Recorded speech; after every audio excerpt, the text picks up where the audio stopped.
accident's gonna happen, just like that. And it goes out of control, like I think I'm gonna slip and like take this guy out with my mic, decapitated. It's a really brutal and tragic thought, and I call them my scrub moments. And it's like when you're walking throughout a day and you see something and you zone out and you're just like, some can last 5 minutes, some 2 hours. And my family and my friends, they blame pot, and I blame ADD. And someday, if someone invents a camp for concentration, put me on the list. I'll be the first. I'm going. You know, and thinking back, I've always been ADD. Always. I started taking Ritalin in the 1st grade. I was selling it by the 9th. Gotta make a living, you know. The senators are making as much money. Why aren't the drug dealers, you know? When I was 9th grade, I call that a very entrepreneur. Like, I had goals, all right? I had goals. But thinking about it, I started taking Ritalin in the 1st grade. And I was a tweaker child. Like, I mean, tweaking. My teacher would come up to me, and you're in the 1st, 2nd grade, right? And she comes up to you and she's like, I need you to write 2 paragraphs of what you want to be when you grow up. And I'm like, hell yeah!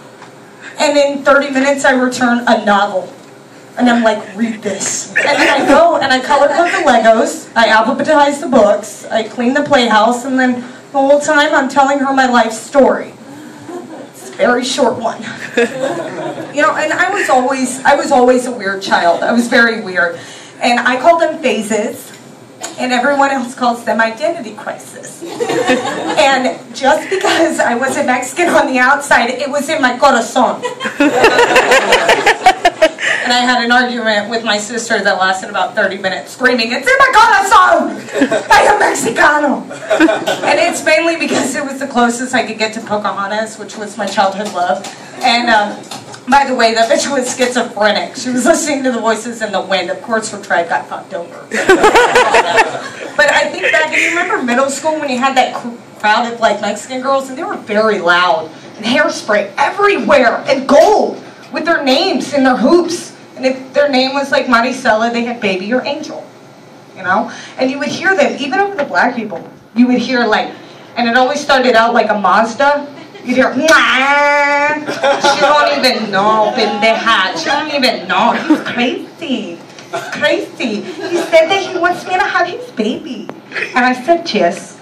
I said, yes. And then there was me, this 90-pound white girl, knees and elbows, fucking walls are jealous of my chest. And I had red hair, braids. It was a group of Mexican girls and Eliza fucking Thornberry. And I was so obsessed with Mexicans that I got in with Selena, and I would obsess with it. And I would scream when she got shot. I'd be like, no, Selena, it was Yolanda the bitch. And I would rewind it, repeat it. It's a lot like Insanity. You're doing the same thing over and over again, hoping for a different outcome. Well, the bitch dies, Julia, she dies. And I cried every time. And it actually turned out, you know, through therapy, I found out that it wasn't an obsession with her. It turns out I was a prevert, which is a premature pervert. I wasn't in love with Mexicans. I was in love with J-Lo. I just wanted to see her bitty bum bum. All right, thank you. That's it. Y'all have a good night.